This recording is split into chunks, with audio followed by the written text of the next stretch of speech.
Welcome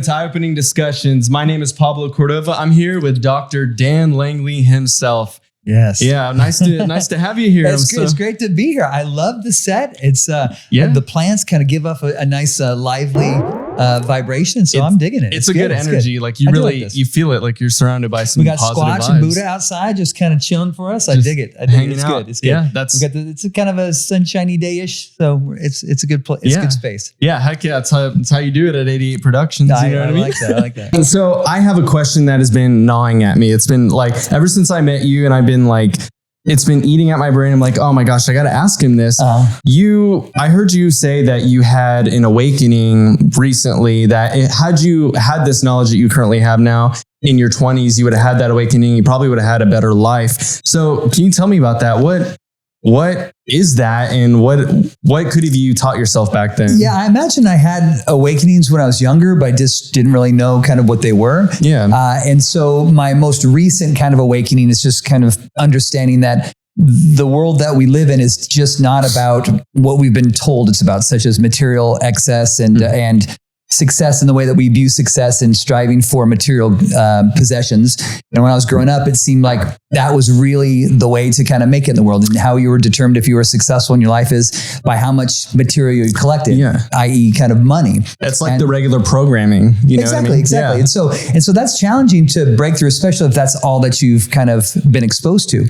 But I do believe that each person has a set of like circumstances or even combination codes that they have to experience before they're open to other possibilities. Otherwise, we kind of are given the rules of the game when we're younger. Yeah. And we kind of play within those rules until we start bumping up against the walls and we say, wait a second, it's like you get frustrated. Yeah. And so I feel like frustration is a way to say, hey, you're ready to shed the skin. Almost like, look at these chairs right here. It's like, I love the chairs. There's these snake chairs. I dig it. And this is the year of the snake. So this is perfect for us. Boom. Yeah, that's perfect. I like that. And so it's in a way, it's an indication that it's time to grow beyond your previous self. We're shedding our skin. Exactly. Yeah. So sometimes that energy can feel very frustrating and frightening in a way, because we're so used to a certain parameter. Yeah. And so, but when you keep bumping up against the walls and you just keep living in frustration or irritation and anxiety, then I believe that's the fuel to then say, okay, kind of pop outside that previous self. And I kind of call that the awakening. So whether we have that in terms of recognizing that we live on a planet, that we're actually part of the planet and not the planet's just here to kind of serve all of our needs. Yeah. That's like kind of a form of awakening. To recognize that outside of ourself, that there are other people's perspectives. Well, that's kind of an awakening. Yeah, I mean, yeah. A lot of times we're just little egos running around, and so it's me, this, and that's totally fine. Yeah. And most people, kind of live a lot of their life through that, and there's nothing wrong with that. However, if you keep bumping, up along excessive anxiety or irritation, I believe that's the universe just saying, okay, hey, are you ready for the next phase of your evolution? Yeah. And some people shy away from that. But I was just kind of like, once I had that breakthrough, it seemed like, oh my gosh, I hadn't been exposed to, and the most recent thing was more kind of spirituality. Yeah. And so I was, raised a Catholic, and so I believe in Jesus and all the paradigm that encompasses. Yeah. But I felt like sometimes it was just very limiting and structured. And there was something inside of me that kind of needed almost to break free from that, not to rebel against it, although I think I have a lot of rebellious spirit in me. A little bit. Yeah, you do. So, and I think everybody, or not everybody, some people just want to crave to be authentic. And I was just finding that the roles that I had crafted over the last 4.5 decades were stifling me a little bit. I do appreciate and respect that those roles were kind of got me to where I am now. But I think I was ready for a change. And I think everybody has to go through their own set of circumstances before they get to that point where they feel like, I'm ready for the next phase of my evolution. So that was my awakening to say that there's something more than what I've always thought that there was. The one question that I want to follow up with that is, was there like some kind of event that happened? Like what made you want to seek the spiritual side of things and have that type of awakening? Like, did something happen in your younger years, or was it just kind of all the collection of all your experiences put together and you're like, you know what, I need something different? Yeah, for that one specifically, it's a very long and kind of convoluted story. And after it summited the mountain of kind of material success, at least as far as I was concerned, it's like when you said all these ideas, when, I grew up somewhat impoverished. And so money was kind of the end all be all. It's like, if you make all this money, then your life will be perfect. As they tell us in school. Exactly. So I kept my nose down to that grindstone, was just kind of chugging away. And then once I achieved that, I just said, well, is an extra couple zeros in the bank account going to make that much of a difference? And I found that it just wasn't. It wasn't really filling that void. So I was getting all this frustration. And so there were several, frustrating moments in my life more recently that I just, this can't be, why am I dissatisfied?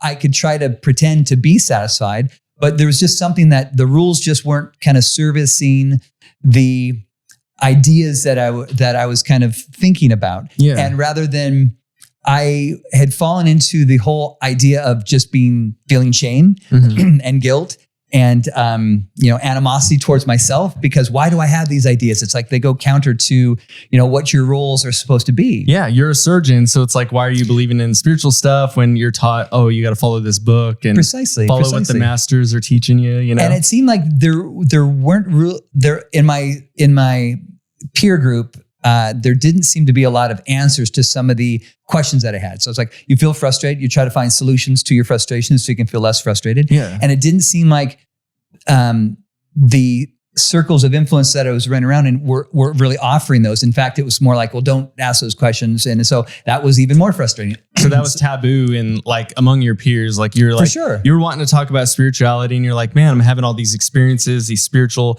things coming to me, but you can't even talk about it. Yeah. That's strange. It's a weird feeling. It is. And I think globally, we all lamented, COVID, and we all have different ideas about that whole story and the narrative that was shaped there.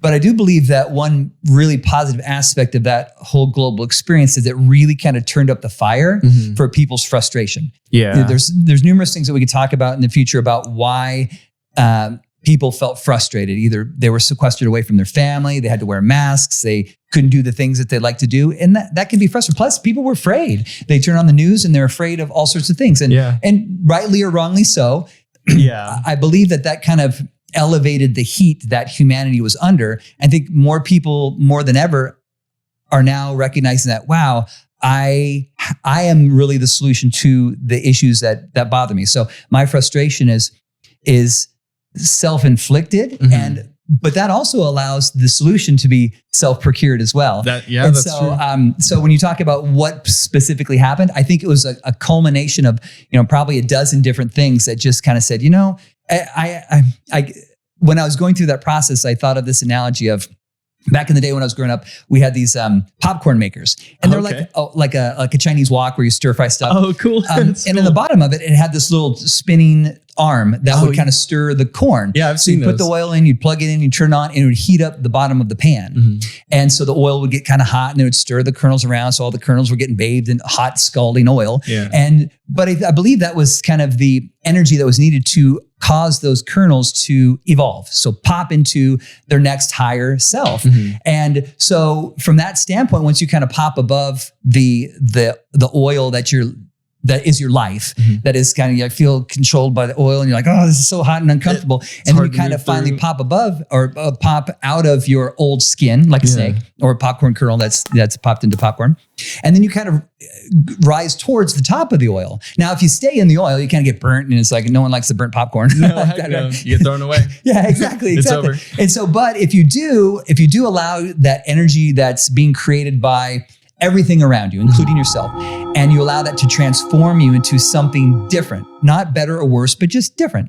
And now you can have a different perspective about what the oil was about before. So before, I'm lamenting the oil, like, oh, this oil's terrible. Yeah. But in retrospect, I say, wow, that was exactly, and I couldn't have conceived that on my own prior to. I wouldn't say, okay, I need to set this up in my life and have all these sets of frustrations. I wasn't in the mind space to kind of do that. But circumstances or the universe or God provided that opportunity. And once you rise above, you say, oh, wow, now I recognize that as we're presented with some of these challenges in our life, we can see those challenges easily as opportunities. So you have all these amazing things that you say. They're very positive and they're very they lift the people around you.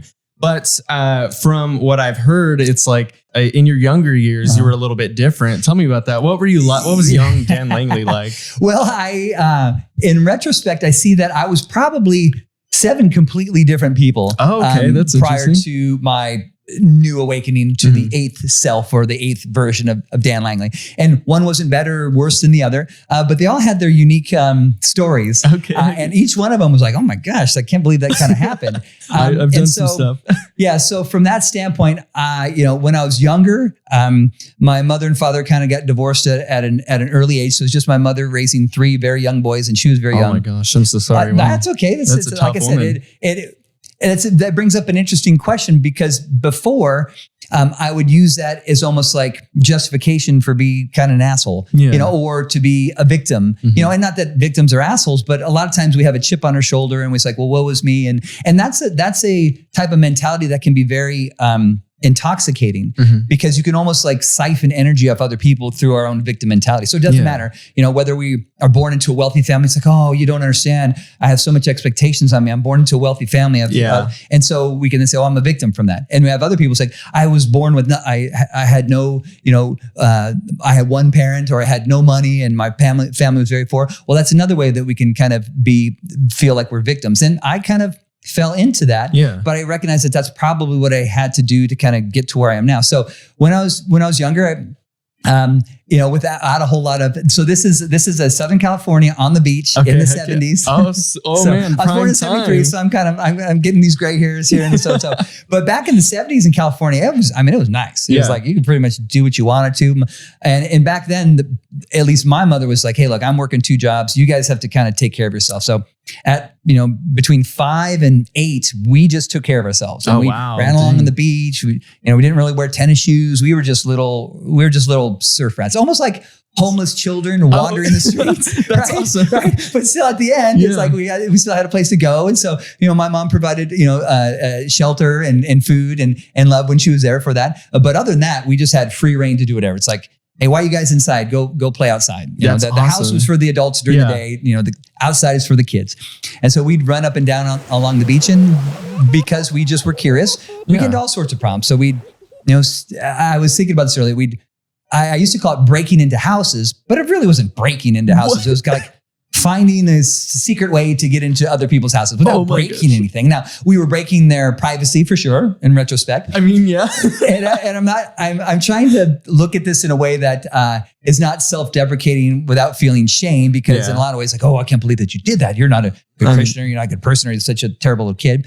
But I recognize that, wow, that type of autonomy and sovereignty and just independence that we learned at such a young age, I think has served as now kind of come back to say, okay, I had a chance to experience that type of energy, and now I've kind of incorporated it in my adult self. But we would, we didn't have a lot, so we'd go play on the beach with, just our bodies, and we'd body surf and cruise around in the sand, and we'd walk up the beach to the Holiday Inn, and we kind of break into the pool there. And, and they're like, well, awesome. Hey, and every now and then they'd come and say, hey, you kids aren't staying here. And so, so we'd run off and, and we didn't really have any money. So we just go to the grocery store. And back then they had these big, and they still do now, these big bulk food bins. So we kind of walk up and down the aisles, and we just kind of open up the bin and kind of eat as we go. So we're like, oh, that's cool. Like we'd be grazing up and down the aisles there. Some hood rat stuff, but that's okay. It was a different time. And, and so I was, for all, by most people's definition, I was kind of just a little hoodlum. And I remember a story that my grandmother would tell me, and it was, I think, a unique way now that I look at it, is that she'd say, a lot of family friends and relatives, and she was saying this to me. She'd say, Danny, a lot of our family and friends say that you're going to wind up in the gutter just like your father. Oh, that's terrible to say. Pause. Yeah. But I don't think that's true. I think that that's going to happen. So it's like, okay, grandma, thanks. so, love but you at the too. same time, so that kind of played, I think, a little bit of a trick on me to like, okay, I could take the bait of like, I have all this validation that I should be a victim, right? Yeah. Yet there's still a kernel of hope that I could choose between, okay, well, somebody believes in me. And of course my mom believed in me, but I don't remember her articulating that well because she had 2 other kids to kind of deal with as well. She was busy as heck. Yeah. And so I guess it took me a little while to find the better choice for me was to say, okay, well, if my grandma believes me somehow that I don't have to be a victim or I don't have to kind of repeat the same, mistakes that my father made, or I don't have to go to prison and all these types of things, it gave me a choice that otherwise some people, may not feel like they have that choice before. And we always have a choice, but sometimes we don't realize that we have that choice. And so